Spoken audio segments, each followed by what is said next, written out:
Shalom. Selamat pagi Bapak Ibu yang kasih Tuhan. Bagaimana kabarnya? Saya percaya setelah retret semuanya makin semangat. Amin. Siapa yang diberkati oleh retret kemarin? Angkat tangannya Bapak Ibu. Puji Tuhan. Puji Tuhan. Saya percaya gereja ini terus bertumbuh dan dipakai Tuhan untuk jadi berkat buat banyak orang. Amin Bapak Ibu. Tanpa panjang lebar supaya kita punya waktu yang banyak untuk belajar hari ini. Mari kita mulai apa yang akan kita bahas hari ini. Siapa di antara kita yang percaya bahwa kita adalah pribadi yang berharga di mata Tuhan? Angkat tangannya Bapak Ibu. Yakin? Anda yakin bahwa Anda berharga di mata Tuhan? Yes, saya juga sama yakin. Kalau Bapak Ibu ada yang kurang yakin, boleh membeli buku dari Pastor Wigan Sugandi, The Art of Life. Di situ dikatakan bahwa kita adalah masterpiece-nya Tuhan, mahakaryanya Tuhan. Bapak Ibu yang dikasih Tuhan, kita adalah pribadi yang berharga di mata Tuhan. Kenapa? Karena Kejadian 1 mengatakan bahwa kita diciptakan segambar dan serupa dengan Allah. Amin. Mazmur 139 mengatakan bahwa kejadianku dahsyat dan ajaib. Bahkan di Yesaya 43 dikatakan oleh karena engkau berharga di mataku, aku ini mengasihi engkau, kata Tuhan. Bahkan kita percaya di dalam perjanjian baru, kita orang-orang berdosa ditebus oleh Yesus dengan darah yang mahal. Bapa mengutus anaknya untuk mati buat kita. Itu bukti bahwa kita berharga. Amin. Jadi soal kita berharga gak usah diperdebatkan, gak usah dibantah. Karena kita semua yakin bahwa kita berharga. Tapi masalahnya ada perbedaan antara berharga dan berguna. Berharga dan berguna. Itu dua hal yang berbeda Bapak Ibu. Hidup kita berharga itu pasti.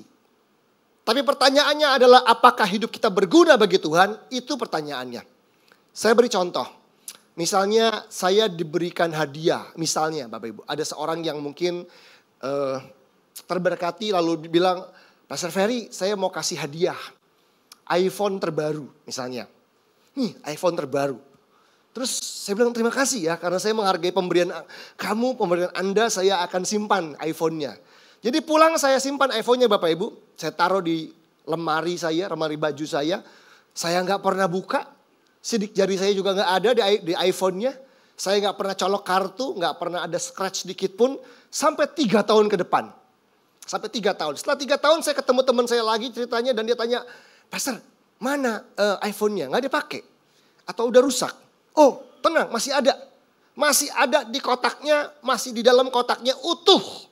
Gak ada sidik jari saya sedikit pun. Gak pernah saya buka, gak pernah saya colok kartu, gak pernah saya apa-apain. Setelah 3 tahun masih utuh seperti kamu kasih pertama kali.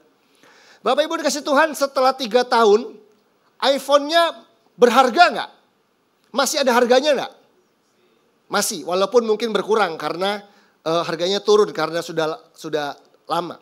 Tapi selama 3 tahun, iPhone-nya berguna gak? Enggak. Itu dia. Ada perbedaan antara berharga dan berguna. Kita itu berharga, itu pasti. Tetapi apakah hidup kita berguna, itu ditentukan apakah hidup kita mau dipakai Tuhan atau enggak Bapak Ibu. Jadi orang Kristen kalau ingin hidupnya berguna, dia harus mau agar hidupnya dipakai oleh Tuhan. Amin. Nah itu sebabnya begini, kalau kita enggak mau berguna, kalau kita hidup kita dengan semua sumber daya yang Tuhan berikan, kemampuan, karunia, kepandaian, kekayaan, kehebatan. Kita tidak mau dipakai Tuhan untuk menjadi pribadi yang berguna. Lama-lama kita akan mudah mempertanyakan keberhargaan kita. Makanya gak heran kalau suami tidak berfungsi di rumah, tidak berguna di rumah, tidak menjalankan perannya di rumah sebagai seorang suami dan ayah. Lama-lama dia akan mempertanyakan keberhargaannya. Seorang istri yang tidak mau berfungsi di rumah, menjadi istri yang baik, menjadi ibu yang baik, tidak berguna, tidak berfungsi dengan baik. Lama-lama dia akan mempertanyakan keberhargaannya. Saya percaya Tuhan mau kita jadi pribadi yang berharga.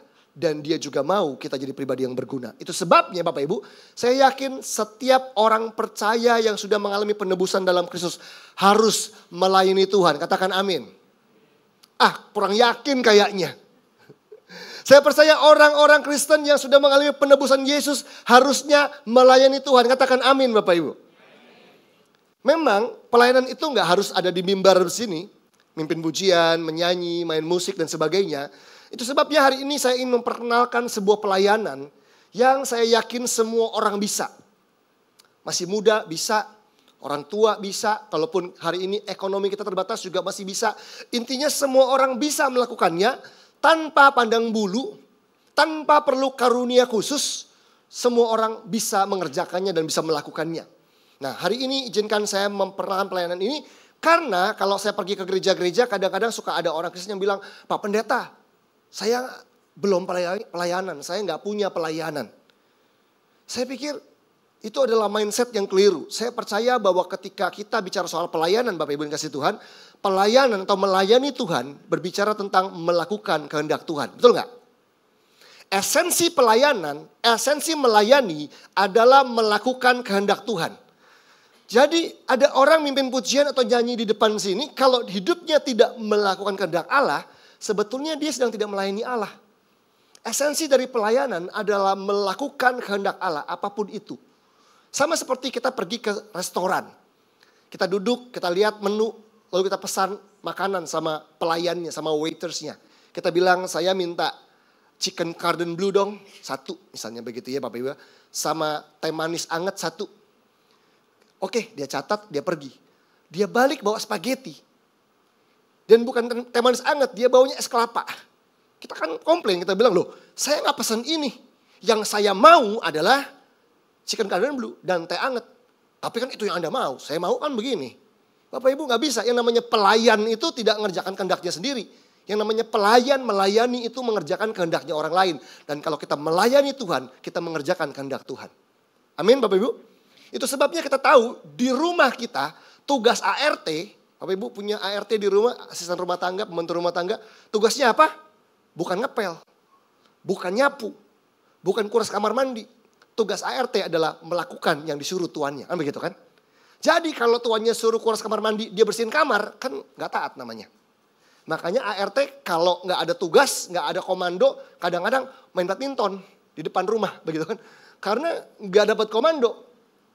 Tapi kalau dia tahu kehendak Tuhannya apa, dia akan mengerjakan kehendak Tuhannya. Itulah pelayanan. Nah, hari ini kita mau belajar satu jenis pelayanan yang saya percaya kita bisa melakukannya dan kita semua kalau kita menghidupi pelayanan ini, saya percaya hari-hari ini kebutuhannya sangat banyak, Bapak Ibu, di tengah-tengah dunia yang banyak orang mengalami masalah dengan kesehatan mental. Hari-hari ini jenis pelayanan ini sangat dibutuhkan oleh orang percaya. Dan saya percaya dengan pelayanan ini pekerjaan iblis di dalam kehidupan kita, di kehidupan keluarga kita, di kantor kita atau orang-orang di sekitar kita itu bisa dihancurkan supaya kehendak Tuhan yang terjadi. Mari sama-sama buka Alkitab kita dari Kisah Rasul.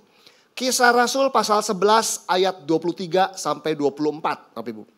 Kisah Rasul pasal 11 ayat 23 sampai dengan ayat 24. Seluruh ayat pada hari ini dipersembahkan oleh Kisah Para Rasul. Jadi Kisah Para Rasul pasal 11 ayat 23 sampai dengan ayatnya yang ke-24. Setelah Barnabas datang dan melihat kasih karunia Allah, bersukacitalah ia.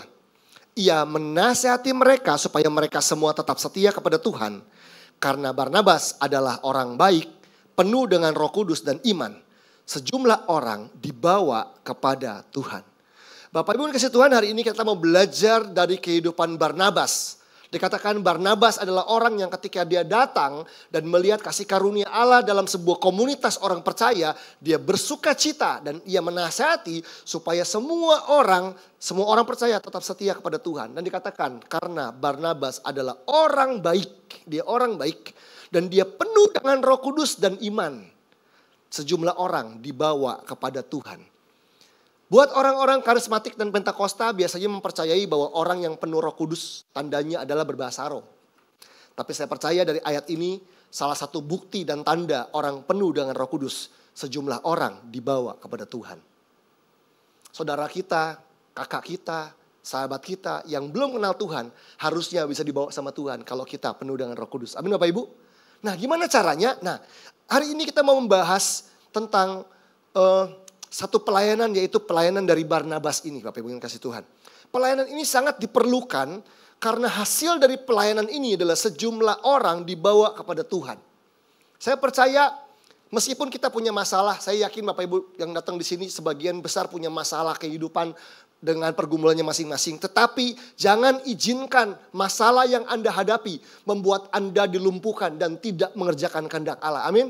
Jangan izinkan ketakutan yang sedang Anda alami, masalah finansial ataupun sakit penyakit membuat Anda tidak jadi berkat buat banyak orang. Saya percaya di tengah-tengah pergumulan Tuhan mau kita tetap bisa melayani Dia.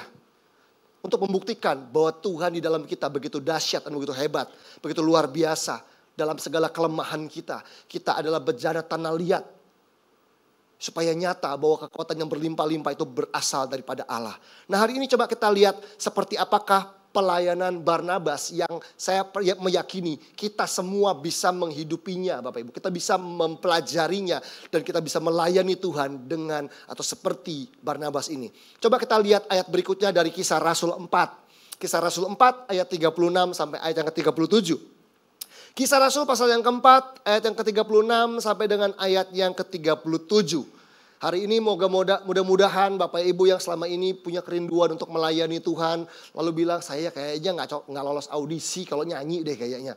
Saya kayaknya susah deh untuk nggak bisa main musik. Saya nggak pinter ngomong di depan umum. Oke, ini akan jadi penghiburan buat kita semua dan nggak ada alasan untuk kita tidak bisa melayani Tuhan kalau kita mengerti hal ini. Kisah Rasul 4 ayat 36 sampai dengan ayat yang ke-37. Demikian pula dengan Yusuf yang oleh rasul-rasul disebut Barnabas. Artinya anak penghiburan, seorang Lewi dari Siprus.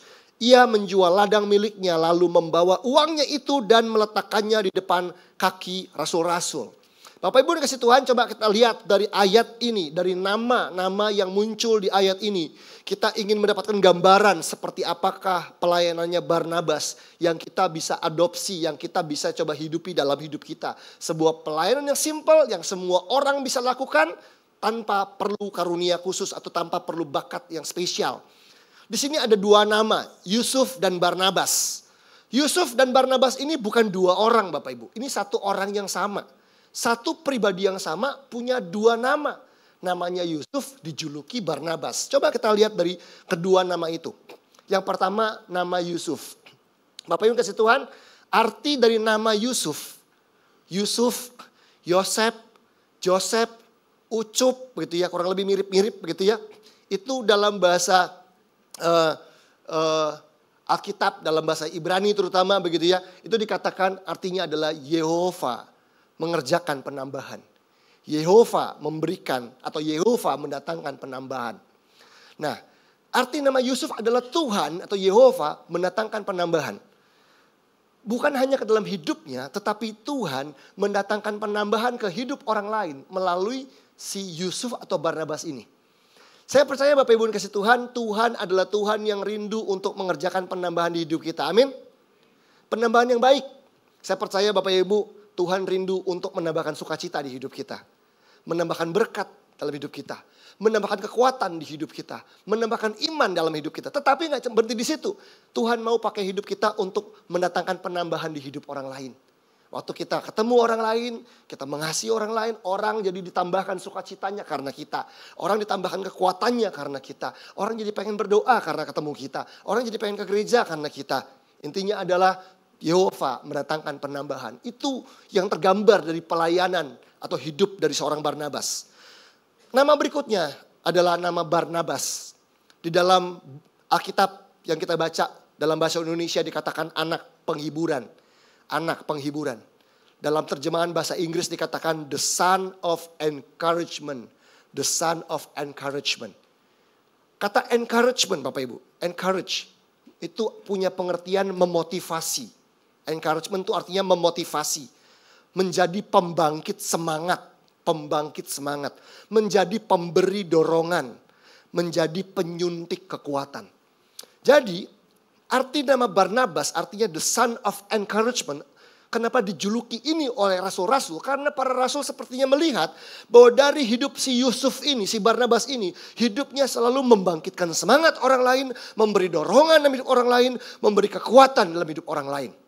Nah, ini adalah kehidupan atau pelayanan dari Barnabas. Dan saya percaya Bapak Ibu, kita semua bisa melakukannya. Amin. Tuhan bisa mengurapi dan memakai hidup kita untuk menjadi orang yang memotivasi orang lain, membangkitkan semangat dalam hidup orang lain, memberi dorongan dalam hidup orang lain, menyuntikkan kekuatan di hidup orang-orang di sekitar kita. Walaupun di part lain ada orang yang perlu teguran, koreksi dan sebagainya. Tetapi hari ini saya ingin menyoroti part ini Bapak Ibu, bahwa kita bisa menjadi pembangkit semangat, pelayanan, encouragement, memotivasi. Jadi sebelum dunia mengenal profesi motivator hari ini, Tuhan sudah pernah membangkitkan motivator-motivator kerajaan Allah di zamannya Bapak Ibu. Motivator yang gak dibayar tapi mengalirkan pengurapan Tuhan untuk menjamah hidupnya orang lain. Sehingga orang yang putus asa dibangkitkan imannya. Sehingga orang yang tawar hati dikuatkan pengharapannya. Sehingga orang yang tadinya mau bunuh diri gak jadi bunuh diri. Orang yang tadi mau meninggalkan Tuhan gak jadi meninggalkan Tuhan. Karena siapa? Mungkin bukan karena kita para gembala di tempat ini. Tapi karena Bapak Ibu berperan. Hadir buat keluarga Anda, buat ipar Anda, buat mertua Anda, buat teman Anda, buat teman kantor Anda, buat atasan Anda, buat orang tua Anda. Karena saya percaya ada pekerjaan-pekerjaan iblis di tengah-tengah kehidupan kita, di tengah-tengah orang yang kita sayang. Itu sebabnya 1 Yohanes 3 ayat 8 bilang begini, untuk inilah anak Allah menyatakan dirinya, yaitu untuk menghancurkan pekerjaan-pekerjaan iblis. Yesus datang untuk menghancurkan pekerjaan-pekerjaan iblis. Yesus sudah datang 2000 tahun yang lalu dan kali ini dia datang di dalam kita. Kita orang percaya harus menghadirkan, memanifestasikan Yesus to destroy the works of the devils. Untuk menghancurkan pekerjaan-pekerjaan iblis. Dan hari ini saya berdoa Bapak Ibu, supaya kita setiap orang percaya yang ada di ruangan ini mulai bergerak dan mulai menjadi seperti Barnabas, punya kekuatan untuk membangkitkan semangat, memberi dorongan dan menyuntikkan kekuatan. Mungkin buat kita kayaknya sepele. Kan gampang cuman bilang semangat ya Ci, semangat ya Koh, semangat ya Om. Bapak Ibu, menjadi seorang seperti Barnabas ini gak sesimpel itu. Saya percaya kita perlu penuh dengan Roh Kudus supaya semangat yang kita bangkitkan itu gak cuma kata-kata kosong, tetapi diurapi oleh Allah. Makanya dikatakan Barnabas itu penuh dengan roh dan penuh dengan iman. Kalau Barnabas itu penuh dengan iman, dia pasti penuh dengan firman. Betul gak Bapak Ibu? Karena iman itu timbul dari pendengaran akan firman. Bahan dasarnya iman itu firman. Jadi gak mungkin dia penuh dengan iman kalau dia gak penuh dengan firman. Itu sebabnya ini bukan sembarangan asal ngetik di chat. Semangat ya, gak cuma itu Bapak Ibu. Kita perlu penuh dengan Roh Kudus dan penuh dengan iman supaya setiap encouragement kita itu bukan kata-kata kosong tetapi diurapi Allah sehingga waktu kita duduk makan bakmi sama seseorang, orang yang tawar hati putus asa tiba-tiba imannya dibangkitkan dan punya pengharapan lagi sama Tuhan. Orang yang putus asa yang mau bunuh diri gak jadi bunuh diri ketemu kita karena kita mengalirkan kasih Yesus dalam kehidupan mereka. Bahkan orang yang mau meninggalkan Tuhan, orang yang mungkin udah mau pamit sama Tuhan Yesus, udah aku gak jadi Kristen lagi. Waktu ketemu kita, saya percaya kalau kita diurapi oleh Tuhan, ada orang-orang yang bisa kita tolong untuk gak jadi ninggalin Tuhan. Satu hal pertama yang kita harus yakini Bapak Ibu, perkataan Anda diurapi oleh Allah. Amin. Kalau kita penuh dengan Roh Kudus, perkataan kita diurapi oleh Allah. Jangan sembarangan dengan kata-kata kita, pastikan dengan kata-kata kita dipakai Tuhan untuk menolong orang-orang yang hidup dalam ketakutan, orang-orang yang hidupnya dalam overthinking, stres, depresi, putus asa, tawar hati. Karena ada banyak orang hari-hari ini yang seperti itu Bapak Ibu. Bergumul dengan masalah emosional dan mereka cari pelariannya di Netflix, di drama Korea, di YouTube, di online shop. Tapi mereka gak menemukan jawaban karena jawaban hanya ada pada Yesus Kristus. Dan Tuhan mau pakai kita jadi alatnya untuk, ayat tadi bilang apa, sejumlah orang dibawa datang kepada Tuhan. Itu yang kita inginkan terjadi. Nah hari ini kita mau belajar bahwa menjadi seorang yang mengencourage orang lain bukan hanya dengan kata-kata. Kata-kata yes, kata-kata pasti. Kita perlu penuh dengan firman, kita perlu penuh dengan Roh Kudus. Bahkan saya senang di sini ada pelatihan counseling di gereja ini supaya kita belajar memberikan encouragement dengan cara yang tepat dan cara yang benar Bapak Ibu.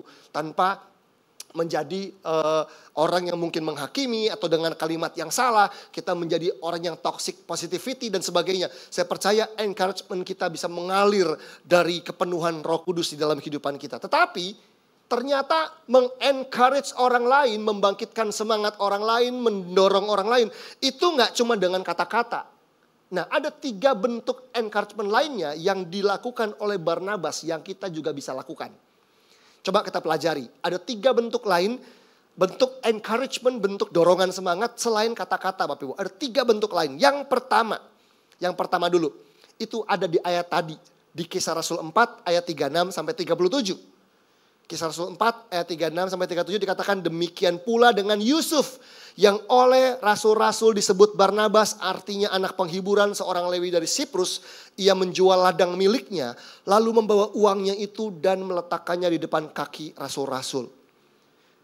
Bentuk encouragement yang pertama selain kata-kata adalah generous giving Bapak Ibu. Generous giving atau pemberian yang murah hati. Memberi dengan murah hati. Nggak cuma kata-kata, pemberian kita nih, mau itu bentuknya uang, mau bentuknya barang, mau bentuknya pertolongan yang lain. Pemberian kita itu bisa diurapi Tuhan kalau kita penuh dengan Roh Kudus dan dengan iman.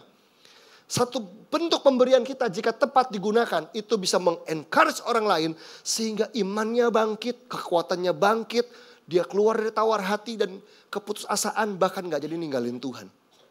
Waktu saya masih kuliah, menjelang saya lulus tahun 2004 Bapak Ibu dari sekolah teologi ya. Satu kali mami saya pulang dari gereja. Gereja saya dan gereja mami saya berbeda. Mami saya pulang dan dia cerita. Mami punya teman, suami istri anaknya 9.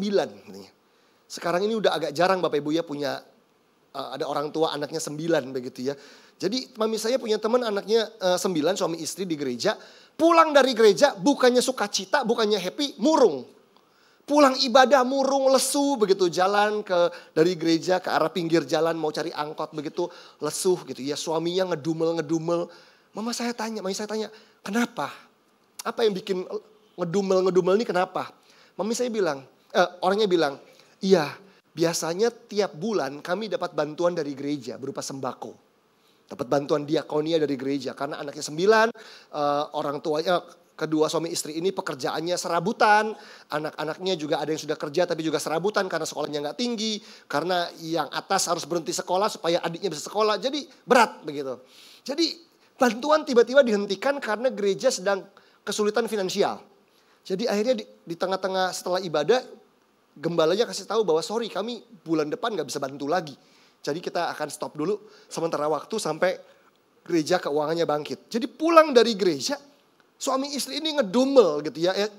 Suaminya ngedumel, istrinya mencoba untuk menahan diri gitu ya. Suaminya udah ngedumel bilang, udahlah gak ada lah Tuhan-Tuhanan lagi. Gak ada pelayanan-pelayanan lagi. Gak ada gereja-gerejaan lagi. Orang gak peduli sama kami. Kami kesulitan finansial, gak ada yang peduli sama kami gitu ya. Sambil ngedumel jalan nyari angkot. Mami saya kaget dan gak berani ngomong apa-apa. Istrinya juga gak berani ngomong apa-apa, takut suaminya tambah marah Bapak Ibu. Nah mami saya cerita di rumah gitu, cerita tentang keadaan keluarga ini, macam-macam mami saya cerita. Waktu mami saya cerita, tiba-tiba saya tergerak. Saya tiba-tiba ngomong gini sama mami saya, kalau saya bantu boleh gak? Saya bilang begitu. Bapak Ibu, keluarga kami sangat-sangat sederhana.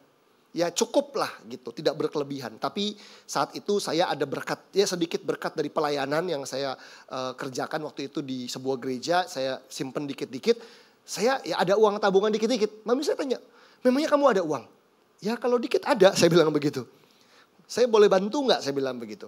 Saya tanya, biasanya gereja tuh kasihnya apa sih mah gitu. Terus dia mulai jelaskan, dapat ini, kurang lebih sekian lah gitu. Terus saya tanya, kalau dengan uang sekian cukup gak?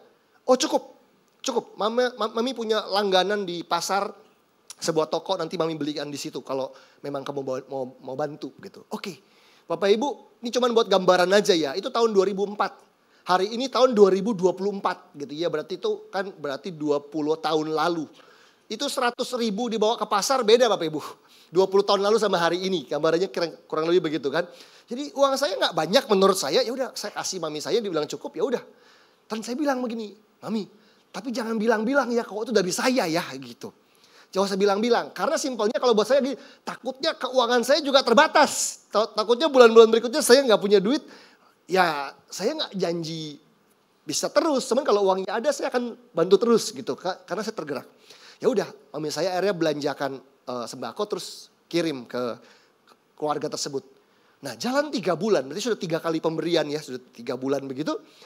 Satu kali saya pulang malam dari pelayanan, rumah kami Bapak Ibu itu jam 9 malam biasanya udah tutup pintu, tutup korden gitu ya, sudah mati lampu begitu. Ini jam setengah 10 masih nyala, saya pulang, loh kok masih ada tamu ya? Siapa ya? Apa mungkin saudara datang begitu? Kok sampai malam sekali? Begitu saya datang, masuk ke ruang tamu gitu, kepala saya masuk begini sambil ngelirik, ada siapa begitu ya. Mami saya teriak, nah ini nih orangnya nih, ini anaknya nih. Hah? Kenapa? Saya ada apa gitu? Saya cuma lihat ada satu ibu sama satu anak kecil. Terus ibu itu senyum, dia berdiri, dia salamin saya masih nggak ngeh ini siapa awalnya. Karena saya nggak kenal teman mami saya. Sampai saya baru sadar, oh kayaknya ini adalah ibu yang saya bantu nih kayaknya nih gitu kan. Bener Bapak Ibu, ternyata ini adalah ibu yang keluarganya saya bantu selama 3 bulan terakhir ini. Dan ternyata gitu, saya pikir mau apa gitu ya. Ternyata dia ke situ karena dia sudah tahu bahwa saya yang bantu dia. Namanya ibu-ibu, namanya mamah ya Bapak Ibu ya. Tadinya suruh jaga rahasia, nggak jaga rahasia juga, ketahuan juga anaknya begitu ya. Ya suka mencuri kemuliaan gitu ya kadang-kadang begitu ya. Jadi dia bilang juga anak saya yang bantu akhirnya. Awalnya nggak bilang. Ya saya bilang mami ngapain ngomong sih gitu saya bilang gitu.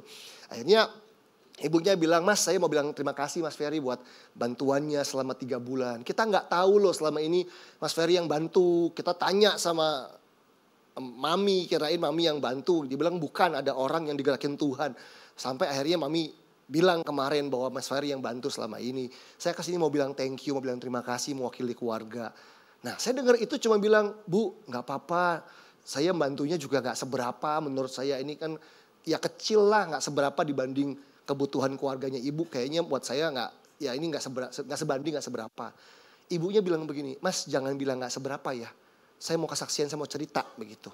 Tahu nggak? Setelah kami pulang gereja dan gereja umumkan gereja nggak bisa bantu kami, hari Senin pagi itu horor di rumah, tegang di rumah.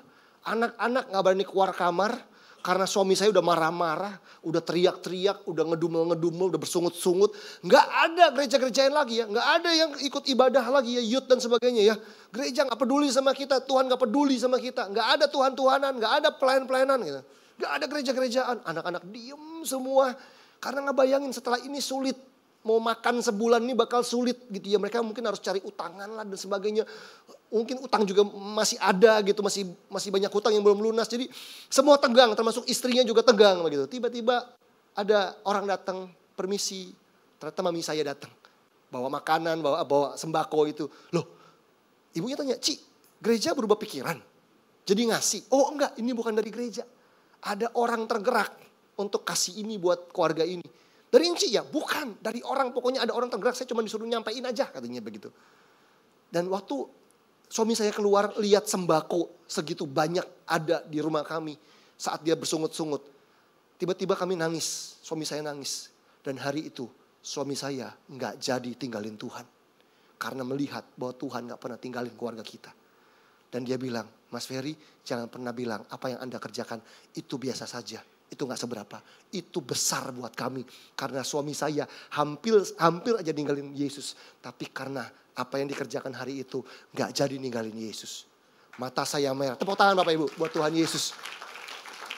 Mata saya merah berkaca-kaca. Saya gak nyadar Bapak Ibu. Pemberian yang simple itu bisa meng-encourage satu keluarga. Bahkan satu ayah gak jadi ninggalin Yesus. Karena itu yuk kita punya aksi generous giving. Pemberian yang murah hati. Itu bisa membangkitkan semangat. Membangkitkan iman. Karena orang bisa melihat kebaikan Tuhan. Tuhan gak pernah meninggalkan kehidupannya Bapak Ibu. Amin. Amin. Itu yang pertama. Itu bentuk encouragement yang pertama. Ya, namanya generous giving. Yang kedua. Ada di Kisah Rasul 9 ayat 26 sampai 28. Kisah Rasul 9 ayat 26 sampai 28. Nah di ayat ini. Poin yang kedua dan ketiga langsung muncul di ayat ini Bapak Ibu. Jadi yang pertama tadi jadi generous giving. Yang kedua dan ketiga muncul di ayat yang sama. Di Kisah Rasul 9 ayat 26 sampai 28. Kisah Rasul 9 ayat 26 sampai 28. Setibanya di Yerusalem, Saulus mencoba menggabungkan diri kepada murid-murid. Jadi Saulus itu adalah nama lamanya Paulus sebelum dia bertobat jadi rasul. Saulus dia mencoba menggabungkan diri kepada murid-murid, tetapi semuanya takut kepadanya. Wajar karena Paulus pada waktu itu sebelum bertobat dia menganiaya orang percaya. Karena mereka tidak dapat percaya bahwa ia juga seorang murid. Tetapi Barnabas menerima dia dan membawanya kepada rasul-rasul dan menceritakan kepada mereka bagaimana Saulus melihat Tuhan di tengah jalan dan bahwa Tuhan berbicara dengan dia dan bagaimana keberaniannya mengajar di Damsyik dalam nama Yesus. Dan Saulus tetap bersama-sama dengan mereka di Yerusalem dan dengan keberanian mengajar dalam nama Tuhan. Bapak Ibu yang dikasih Tuhan, kunci yang kedua atau bentuk encouragement yang kedua selain kata-kata adalah dengan menjadi konektor. Menjadi konektor atau menjadi penghubung Bapak Ibu. Menjadi konektor. Konektor itu penghubung. Menghubungkan orang satu dan orang yang lain. Waktu itu Paulus atau Saulus itu baru bertobat. Dan dia belum tertanam dalam komunitas. Belum terhubung dengan gereja mula-mula. Dan orang di gereja mula-mula para murid takut karena tahu reputasinya jelek. Paulus ini penganiaya orang percaya. Tapi hari itu ada Barnabas yang memiliki sebuah peran menjadi konektor. Dia menghubungkan Saulus yang pernah menganiaya orang percaya dengan murid-murid, dihubungkan, dikoneksikan. Untuk mungkin kira-kira begini, saya jamin orang ini baik. Saya jamin orang ini udah bertobat. Ini taruh pasang badan Bapak Ibu. Ini orang yang pasang badan buat Paulus sehingga Paulus bisa diterima dan bisa tertanam dan bisa mengenal, terhubung dengan gereja mula-mula, dengan komunitas orang percaya saat itu. Nah, saya percaya salah satu bentuk encouragement buat orang lain adalah dengan kita menghubungkan orang tertentu dengan orang lain Bapak Ibu. Itu bisa mengencourage orang lain. Tapi masalahnya menghubungkan ini gak gampang. Betul gak? Kita pasti pernah mengalami atau pernah ketemu ada kasus di mana kita hubungin orang ini sama orang ini gitu ya. Kita kenalin, kita hubungin supaya ada kerjasama, supaya dibantu. Yang ada ciong, yang ada kita diomelin sama orang.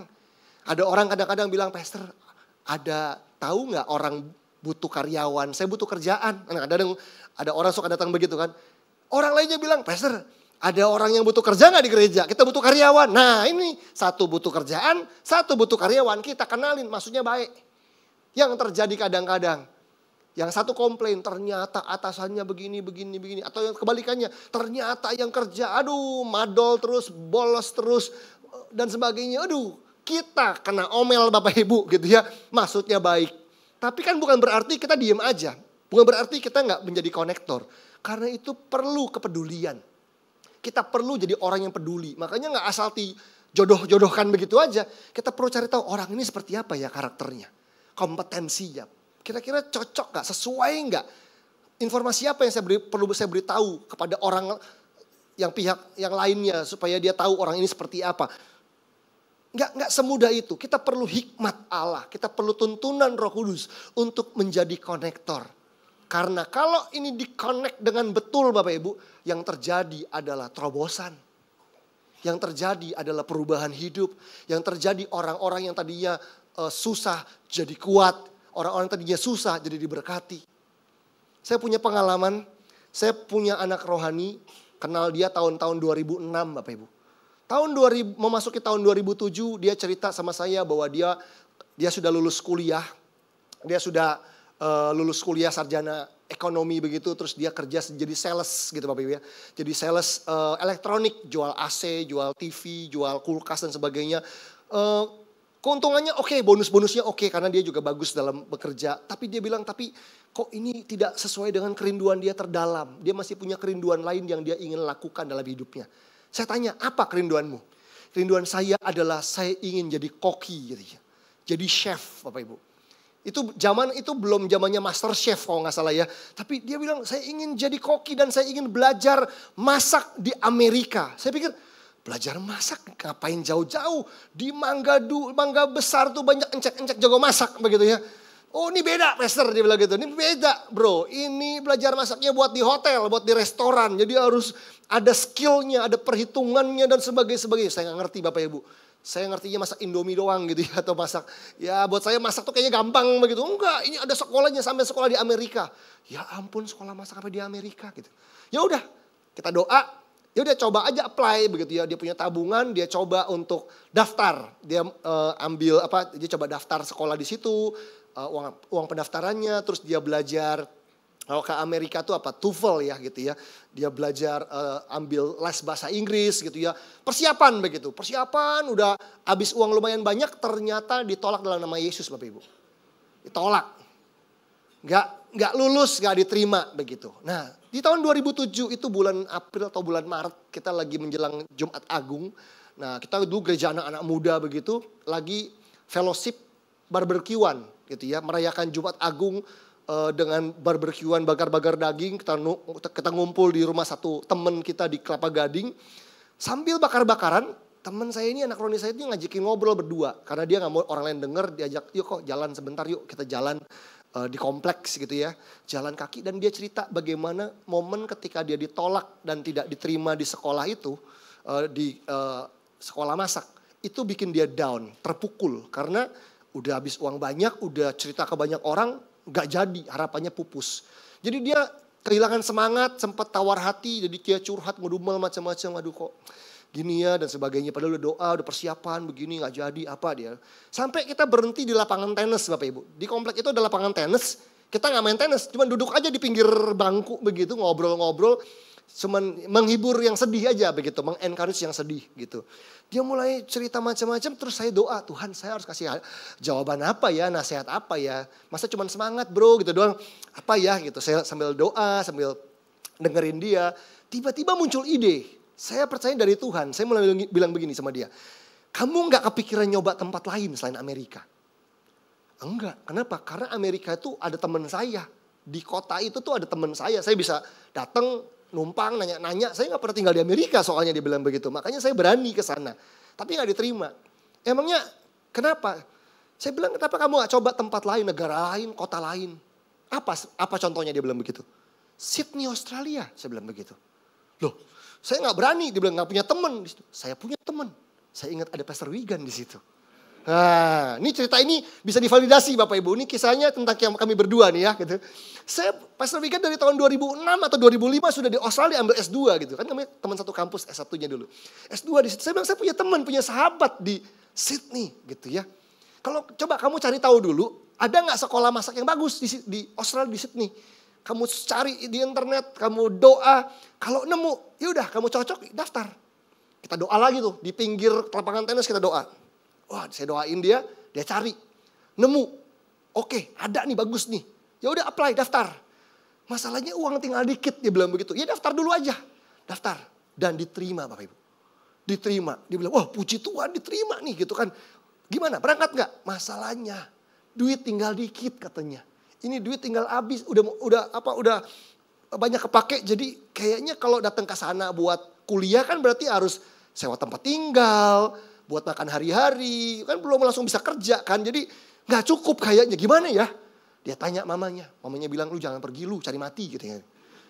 Dia tanya sama temennya yang lain-lain, lu jangan pergi gak cukup duitnya gitu ya. Dia tanya saya nih ceritanya mentornya. Saya cuma bilang begini, kan kita udah doa di lapangan tenis. Tuhan buka jalan, kalau lu tanya gue pergi aja. Dia tanya 10 kali, Pastor Wigan tahu banget tuh orangnya. Orangnya ngeyeran Bapak Ibu, dia tanya 10 kali. Jurus menghadapi orang ngeyel adalah jawab yang sama 10 kali. Itu aja. Dia tanya 10 kali sama, saya jawab 10 kali sama. Kalau nanya gue pergi. Akhirnya dia pergi juga, dia berangkat dengan duit yang ada.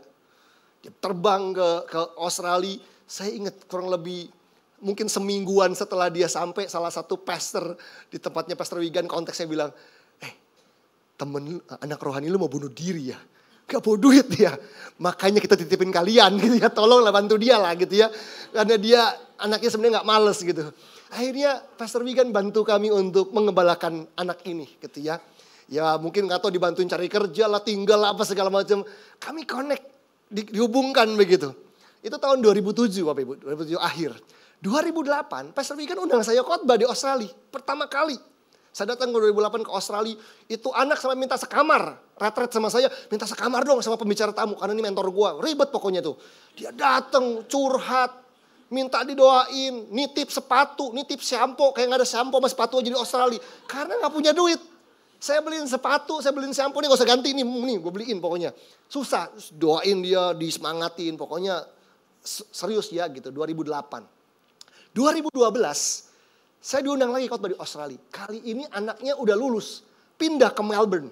Udah nggak ada, jadi saya isi retret cuman ada adiknya gitu ya. Dia bilang, Koko gua cerita tentang Ko Ferry dan sebagainya. Dan ternyata gara-gara Kokonya ke Australia, adiknya ngikut ke Australia gitu ya. Dan akhirnya ya udah, saya sempat dikontak sama dia, doakan ya, saya udah di Melbourne nih, udah nggak di Sydney lagi, udah di Melbourne 2012. Jadi 2008, 2012, berikutnya 2018 Bapak Ibu. Saya datang ke Australia lagi, pelayanan di Sydney, Australia. Kali ini anak rohani saya sudah tinggal di Melbourne, sudah menikah, sudah punya anak, sudah beli rumah, sudah beli mobil 2. Kerjaannya sudah mantap di Melbourne. Nah waktu saya diundang ke gerejanya Pastor Wigan, kan waktu itu Pastor Wigan sudah di Indonesia ya kalau nggak salah ya. Jadi anak rohani yang pegang itu. Saya minta izin sama pastor yang sekarang pegang, namanya Pastor Frankie. Saya bilang, Pastor Frankie, aku boleh nggak mau ke Australia tapi diminta sama anak rohaniku yang dulu pernah di gereja ini juga untuk ke Melbourne dulu nih. Jadi saya dibilang, ayo dong mampir Melbourne dong, mampir Melbourne. Jadi saya mau terbang dari Jakarta ke Melbourne dulu, nanti dari Melbourne baru ke Sydney, pelayanan baru pulang gitu. Boleh nggak saya masuknya dari Melbourne, nggak dari Sydney? Boleh gitu. Jadi saya berangkat ke Melbourne sama keluarga Bapak Ibu, sama istri sama anak saya.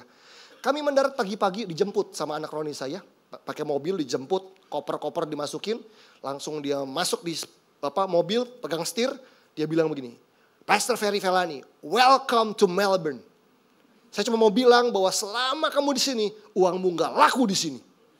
Ini yang gue tunggu. Nggak bisa Bapak Ibu ya.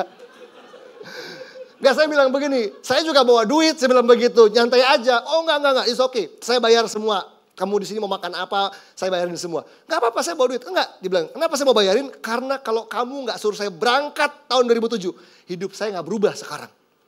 Karena gara-gara dia berangkat, ada 2 adiknya itu pergi juga Bapak Ibu. Berangkat juga, jadi 2 adiknya, jadi dia 5 bersaudara, 3 tinggal di Australia. Kebayang nggak mamanya ketemu saya? Mamanya tinggal di Gading Serpong, ketemu saya cium tangan. Udah sungkem, kenapa? Gara-gara ini pastor nih, anak saya tinggal di luar negeri ada 3. Orang tuanya ngenguk cucu lah tiap tahun giliran ke Australia dan sebagainya. Ya, intinya gara-gara dia adiknya jadi ke luar negeri dan banyak hal berubah. Saya cuma ingat momen di pinggir lapangan tenis itu Bapak Ibu. Saya nggak mikir banyak, cuma doa sama Tuhan dan saya encourage dia, dikonekin dengan Pastor Wigan. Dan ternyata hasilnya hidup seorang ini berubah, bahkan keluarganya yang dulu susah finansial juga berubah. Kalau saya nggak ingat anak ini berangkat ke Australia itu cuma bawa $700. Kurang lebih Bapak, 7 juta ya Pastor Wigan ya. 7 juta. Adiknya yang nyusul itu kurang lebih bawa $600, lebih dikit. Adiknya yang berikutnya yang ketiga itu bawa cuma $200, bayangin nggak? Karena lihat iman kakaknya dan udah ada penanggung, gitu, makin bawa makin dikit gitu ya, bukan tambah banyak begitu ya. Tapi dia bilang semua itu gara-gara kamu. Makanya tenang aja, ada di sini kamu kita bayarin semua makannya. Puji Tuhan, terima kasih Tuhan gitu ya.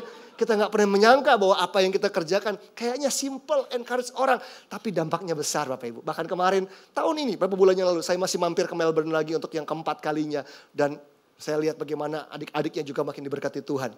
Hanya karena satu hal encouragement simple di pinggir lapangan tenis.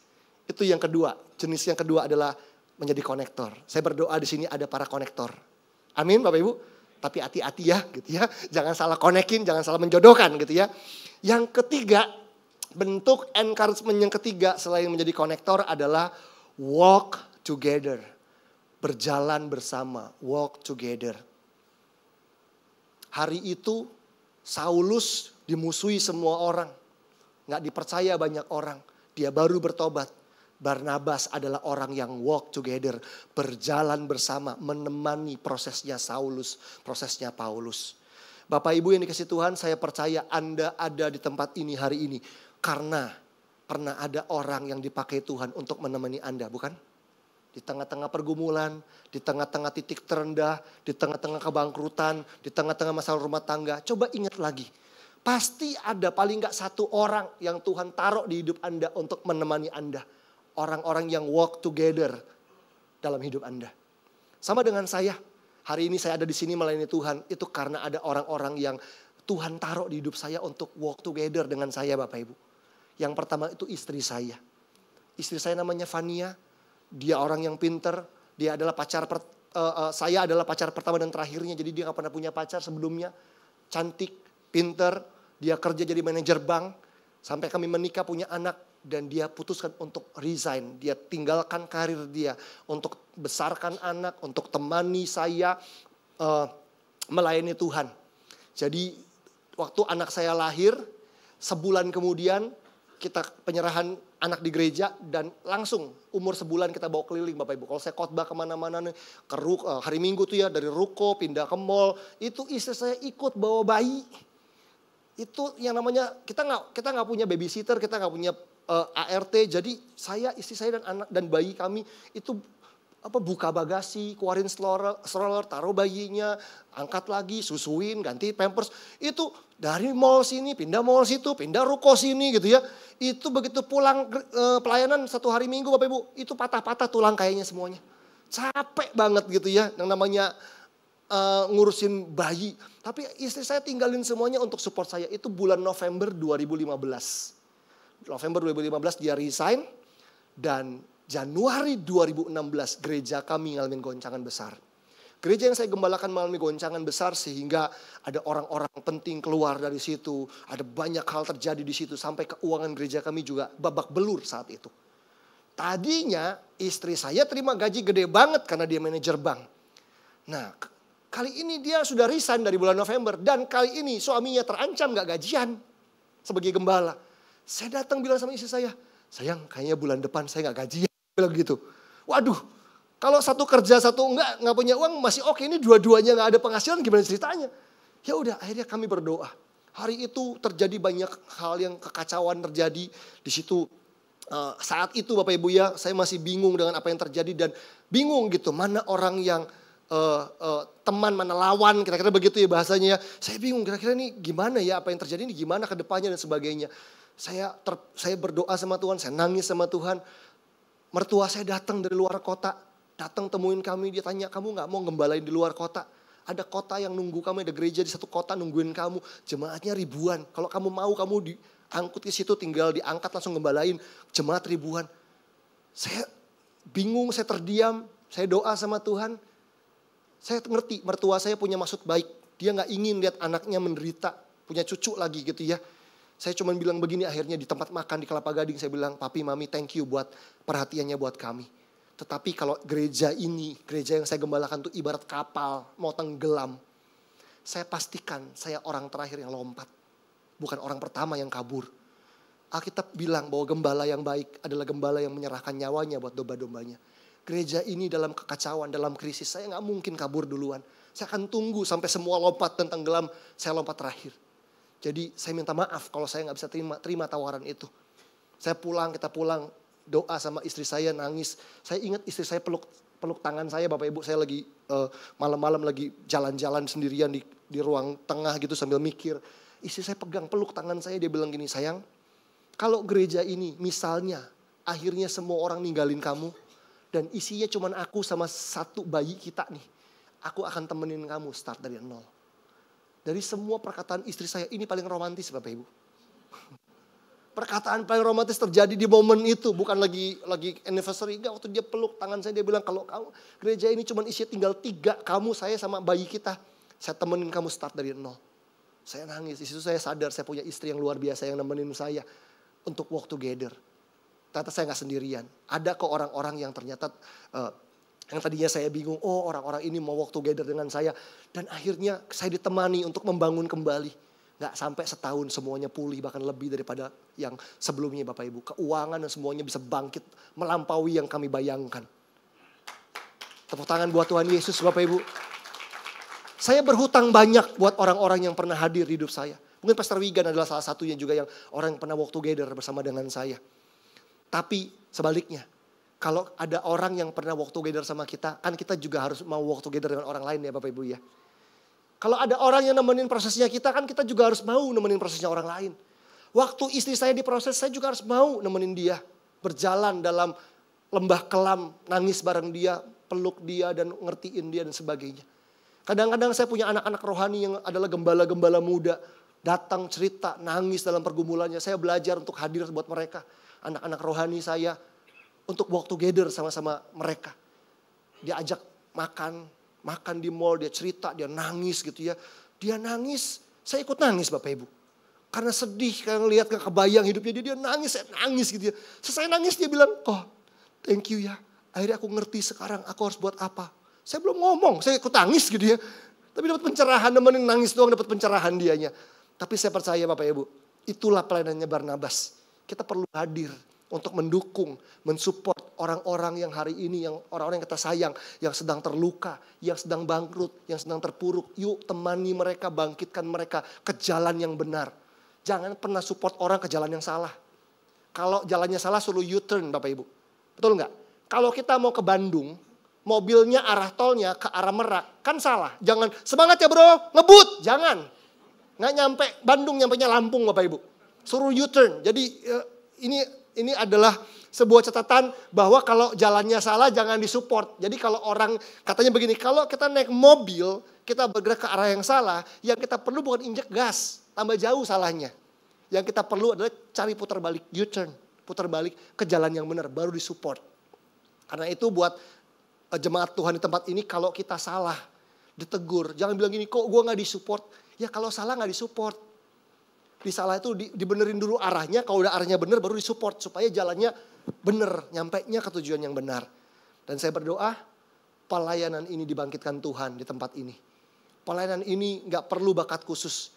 Bapak Ibu bisa melihat di tengah-tengah kehidupan kita, keluarga kita, ada banyak orang yang memerlukan sentuhan pelayanan Barnabas. The power of encouragement. Dengan kata-kata, dengan generous giving, dengan menjadi konektor, dan juga dengan cara walk together buat mereka. Amin. Tuhan berkati. Kita bangkit berdiri sama-sama, kita berdoa Bapak Ibu. Mari kita berdoa.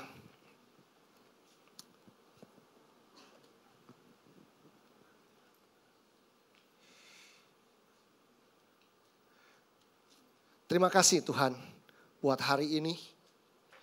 Mungkin kami anak-anak-Mu yang ada di ruangan ini, nggak semuanya bebas masalah. Mungkin ada banyak anak-anak-Mu yang ada di ruangan ini justru sedang bergumul dalam pergumulan yang berat. Tapi kami tahu kami punya Tuhan yang besar. Kami punya Tuhan yang hebat di dalam kami. Meskipun kami dalam kekurangan, meskipun kami dalam pergumulan, kami tahu kami akan dimampukan untuk bisa meng-encourage orang lain. Bapa, hari ini aku berdoa di dalam nama Tuhan Yesus. Berikan kekuatan di hati anak-anak-Mu. Setiap kami, tua, muda, besar, kecil, yang mencari firman-Mu, yang dipenuhi oleh Roh-Mu Tuhan.